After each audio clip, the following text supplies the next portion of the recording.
All right, Sabres win, and the Bills hire Joe Brady. So the coaching search is over, and off we go to coordinators, defensive coordinators, all that. It is a very unpopular move yesterday. Maybe people will come around. Maybe tomorrow's press conference, the introductory press conference at 12 tomorrow, will make people feel better, make people feel worse. Who knows? Mm-hmm. I said to you yesterday when you asked, like, who would you bet to win the job, and you had the live odds, and I said I'd bet Joe Brady. 1,200. Because I thought he was very much in it. I'd had someone say to me, it's going to be Brady, and it's going to be quick.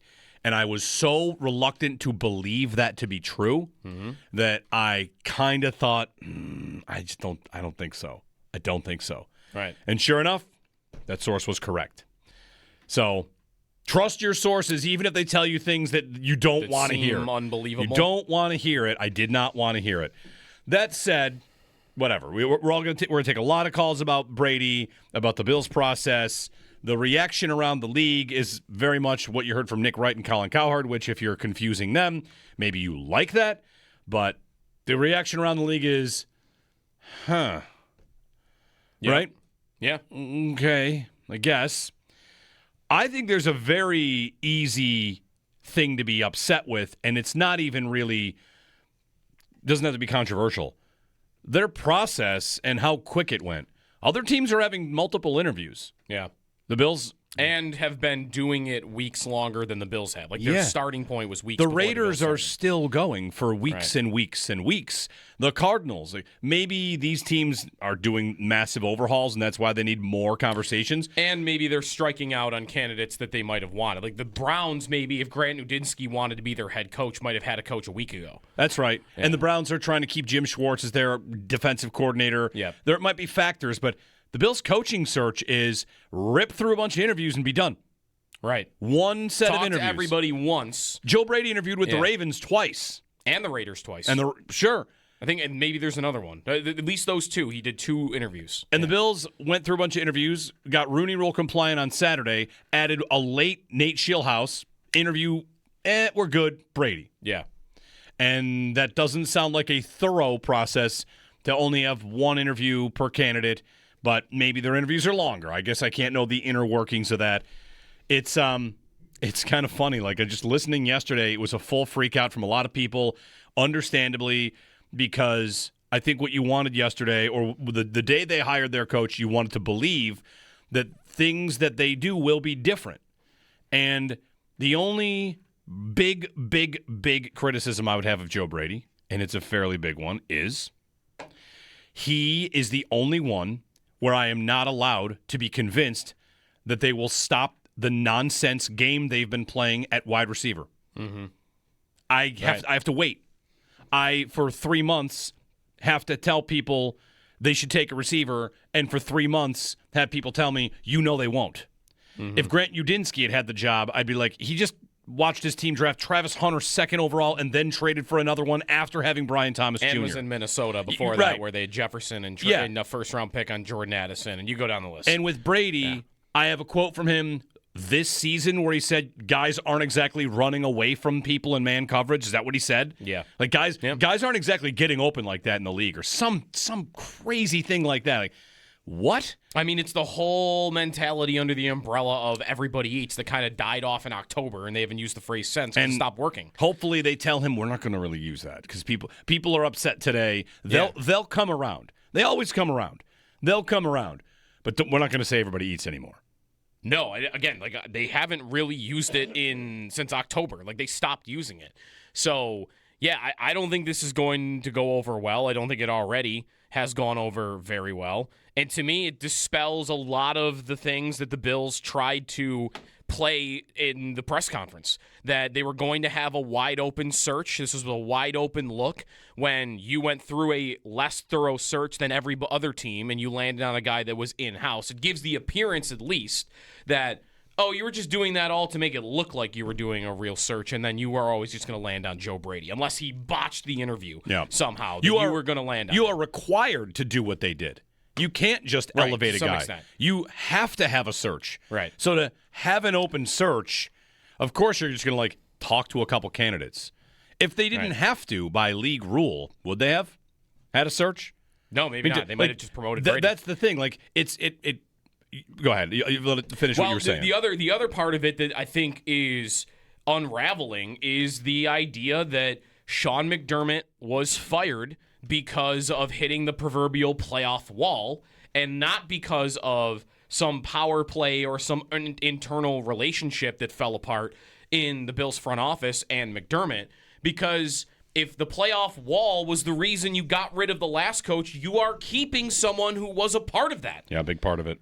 A big part of it. All the failures in the fourth quarter and overtime and 3 consecutive playoff losses, he's the coordinator for. And you're signing up for that going forward. If it was all about the playoff wall, then how are the GM and the offensive coordinator still going? That doesn't add up. So to me, I'm left to believe, any thought that McDermott's relationship and maybe his questioning of the roster would have been a much bigger piece of it than just, they just lost to Denver. And then they lost the 2 games to Kansas City. And that was the reason why McDermott was gone from the last 3 years. I don't buy it.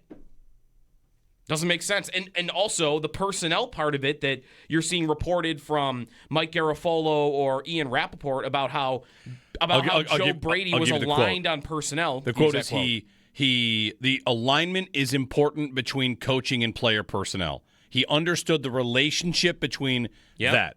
What does that mean? That doesn't sound good either, because that sounds to me like, there were reports about McDermott questioning the roster. He kind of did that openly also during the season in the press conferences. And that sounds to me like you're hiring a coach who knows he's not going to question that.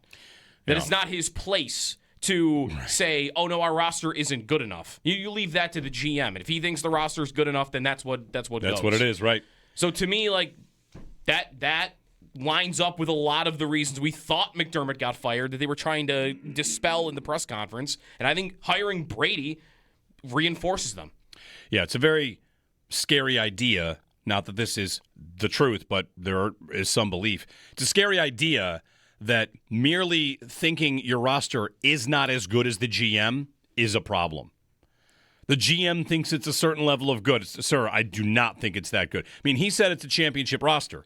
He was asked that question. Maybe he felt he had to say that. Yeah, I believe it's a championship roster. And his answer on how he knew that was because he's been a part of teams that have gone to the Super Bowl before. He's been a part of this team for 9 years, 8 years, and has not been to a Super Bowl. But it's a championship roster. Like, he wanted to say it's a championship roster before it got to the thing that it did. I think you could do that in some of their seasons and say they had a championship caliber roster. It's all predetermined, it feels. I mean, I don't know. I don't want to take credit away from Joe Brady, who has had a good offense. He's had a good offense. He has not had, in my opinion, a great offense. And everything you want to give me about points per this and EPA and success rate, they built a great run game. I have reason to wonder if they will still have a great run game with Aaron Kromer leaving. Mm-hmm. Is Aaron Kromer the architect of the run game? Because if Aaron Kromer is the architect of the run game and Joe Brady was solely responsible for the passing game, then that is terrifying. And I think that there's reason to believe that might have been the case as well. Kromer's gone. Who's designing your run game? And are you hoping to, again, with Josh Allen, be a team that uses his body like a battering ram and has him throw 25 touchdowns and then flies a flag about how many touchdowns he had? 25 passing touchdowns. His rushing touchdowns are way up under Brady. Mm-hmm. The idea of protecting him, keeping him healthy, he runs more. He scrambles more. He got battered this season. He got smashed around in a way we never saw before. And that guy in charge of the offense that got him smashed around is back and elevated. Mm-hmm. So, man, I think it's a tough sell, and I will do what I said I would, which is get me to free agency in the draft, and if they have a good enough receiver core, then all is forgiven. I cannot believe I'm going to be sitting here again unconvinced. And I don't know if they can convince me on Thursday, but they don't seem like the kind of group that wants to entertain the idea that they possibly could have done any better. All right. And that's, I need Thursday. I need them to not be afraid of hurting Curtis Samuel's feelings. I need them to be able to say, yes, we are absolutely going to attack that position and give Josh Allen everything he needs. That's what I need. At some point today, I'm going to play what Mike McDaniel said about Justin Herbert. Just his quote about Herbert and how he views him and wants to use him. It's nuanced, but it's exactly what you would hope to hear from the Bills, and it is what they like to say, but it's definitely not what they like to do. Well, and the other thing that I think we'll hear a little of today, because I think in some cases this is just fans trying to find where is that light at the end of the tunnel, like somewhere. Like Nate had a funny tweet yesterday. They're like, "This is everybody coming together here. We're all coming together as Bills fans because there's nobody that likes this hire." And like maybe there's a 5% faction. I saw Joe Biscaglia's straw poll had like 6% say yes. Okay, there you go. Which so is, by the way, about the same number when I put it up the night of the draft that said Josh Allen would be their pick. So hey, that's good. That's fine. Keon Coleman also was not a pick that a lot of people liked. That's right. But whatever. So 6%. There are a few out there that like it, but otherwise, like most people are in line with like, oh, this was not what you wanted. This is not what you wanted the result of this search to end up being. And you have some, I think, trying to find the light at the end of the tunnel, and one of them is, oh, well, maybe, with McDermott out of the way, that that Brady can now do all the things that maybe he wanted to do. Maybe McDermott was holding him back. And to me, like, well, the only thing you would be held back from doing that this offense didn't do in recent years was nothing down the field, real routes, wide receiver, right? Like the run game is there. The short passing game, we know they hammer that to death. We know that Allen does his thing, but getting open down the field. What has McDermott been asking for? He said it. He said it in a press conference 2 years ago. I know because it was one of the clips in our wide receiver open going into the draft was McDermott saying we need explosive plays. And then he called the offense too cute on multiple occasions. He talked up Jacoby Myers and other receiver stuff.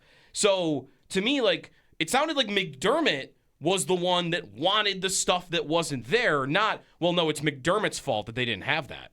I mean, that's not the signs that he was giving out. So I'm hopeful that maybe they get there, but it wouldn't be to me because Sean McDermott wanted them to be some pack-it-in offense that was all around the line of scrimmage. I think it's his offense.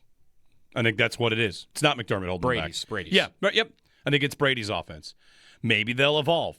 The other thing I think about the Bills, and this is like a 2 to 3 year problem. This actually predates Joe Brady. To me, it feels like their offensive plan is always attacking the previous year. When are they ahead of that curve? I guess they maybe thought they were with Dalton Kincaid, who is not the kind of player that they probably thought they were going to draft. I don't know. Maybe they thought he could be more of a matchup nightmare. He's very good, but he's kind of siloed in a role. You know exactly what he does. And every year, it's, we'll just attack what we did wrong this past season. Do they think that the Chiefs and the Bengals and the Ravens and these other teams and the Patriots are all just going to stand still while they make their small change and then they'll be better?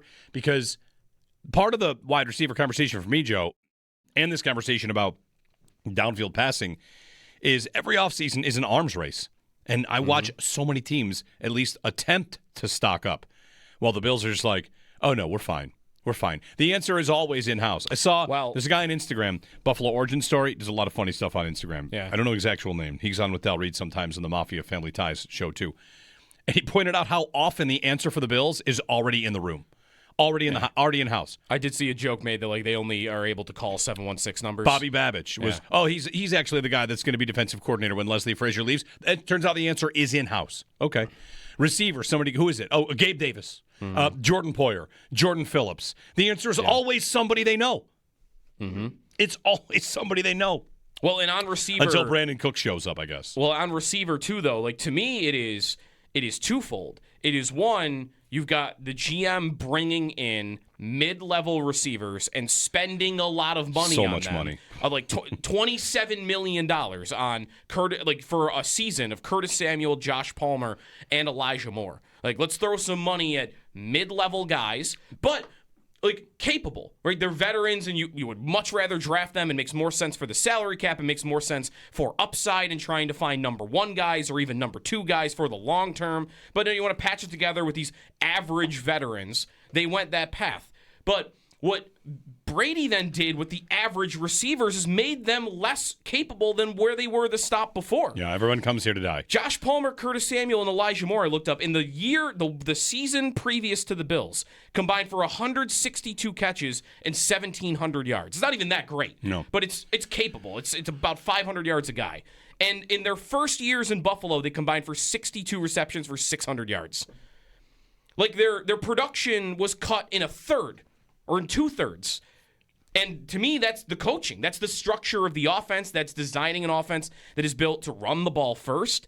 I mean, you should not have average receivers coming here with Josh Allen and then finding themselves in career lows. I mean, when John Brown and Cole Beasley were brought here, they were not superstars. They probably weren't that far off the level of receiver that these guys were.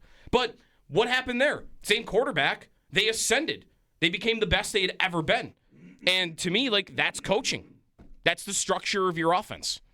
And which offense was more dangerous? Which was the one, I know, the number 1 in EPA stats, that's all going to be regular season. They talked about playoffs in the press conference. This was about playoff wall. So what are the playoffs? And to me, that previous offense was getting the job done and did it repeatedly, 13 seconds game, and even before that. Whereas this offense has repeatedly let them down in the games they've lost late. 1 touchdown on 10 drives in the fourth quarter and overtime in the last 3 losses. I had Nate Geary has coined McDermott derangement syndrome. I really believe there's a 13 seconds derangement syndrome now also that's kind of infiltrated, where the defense gives up a touchdown and it's 13 seconds all over again. Like Denver, they gave up the game-tying touchdown. That's right, they did. If the Bills had scored a touchdown on the previous drive, it wouldn't have mattered. You had the ball at the 14-yard line. Everyone treats the games like they are the 13 seconds game. The number of times I heard yesterday a person call in to say 27 should be enough to win a game. And yet the Super Bowl NFC side of it, 31-27 was the final. The 27 was scored on the best defense in football. The team with the best defense in football, 27 wasn't enough. It's a higher degree of difficulty. You're going to the playoffs and playing good to great quarterbacks. It's going to be tougher. And you need your defense to make stops and your offense to finish the job. And 3 straight years, your offense hasn't done it. Well, a guy dropped a pass. Get over it. Call the next play. Yep. In their biggest moments in 3 years, they've called screens.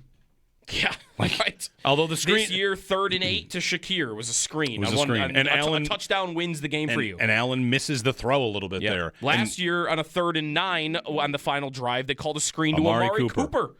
On the final drives, they're calling run plays for 0 yards. In the biggest drives of the season, when they can kill games or win games, they are wasting first down. And that's your offense. And that guy got promoted. So I hope he can evolve. I don't think it has to be terrible. I think it could be great. But they're going to nail their defensive coordinator hire. Jim Leonard said to be a leading candidate. I feel like they might have to throw Jim Leonard twice as much as anybody else so they can get him, so they can calm people down about the hire. Yeah.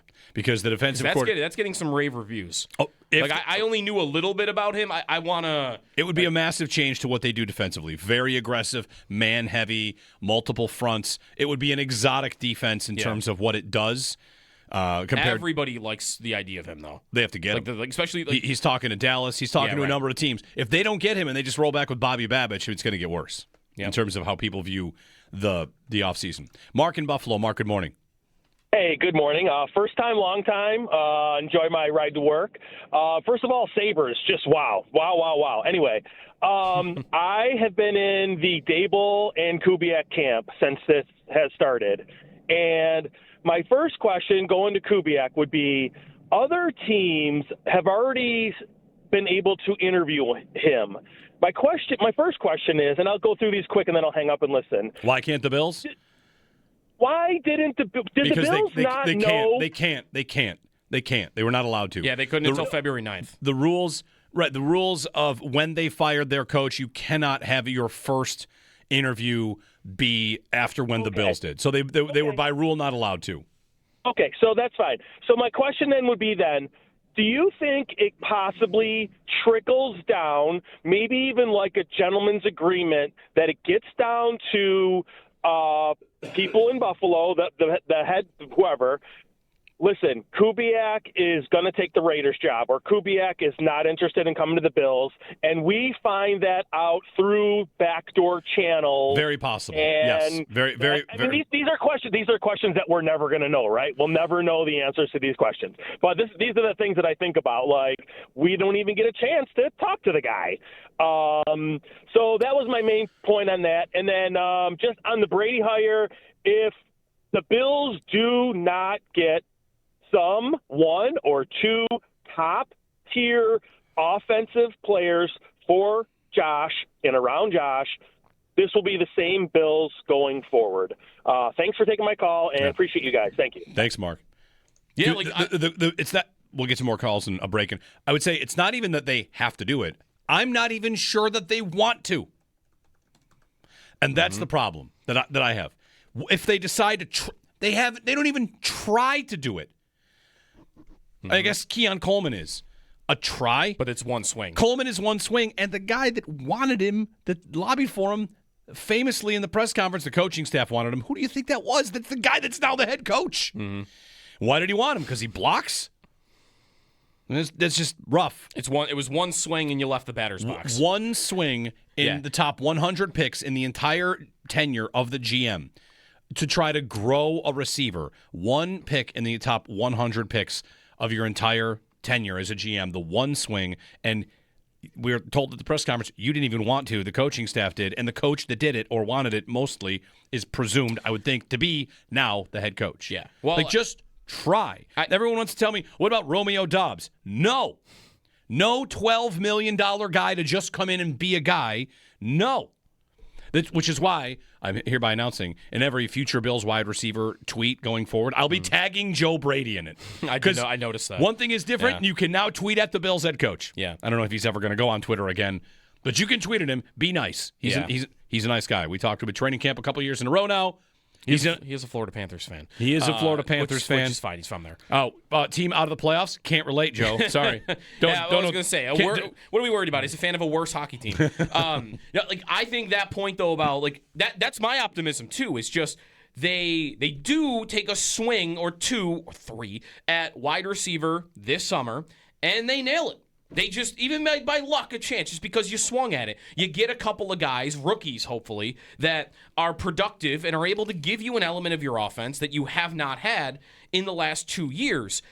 That would, to me, lie to, can Brady channel the ability to get the most out of that position?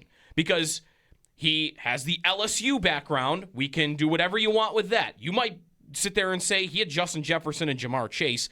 Anybody that had Justin Jefferson and Jamar Chase and Joe Burrow was going to have an elite offense. Then he got to Carolina, and for 1 year, I have 1 year of evidence that says he can get the most out of that position because he had a year where both Robbie Anderson and DJ Moore, who are not the best receiver in the league, they're guys, both had career seasons, and Curtis Samuel had a great season at the same time. But you know what happened in the second year? Everyone figured him out, and then he got fired in Carolina.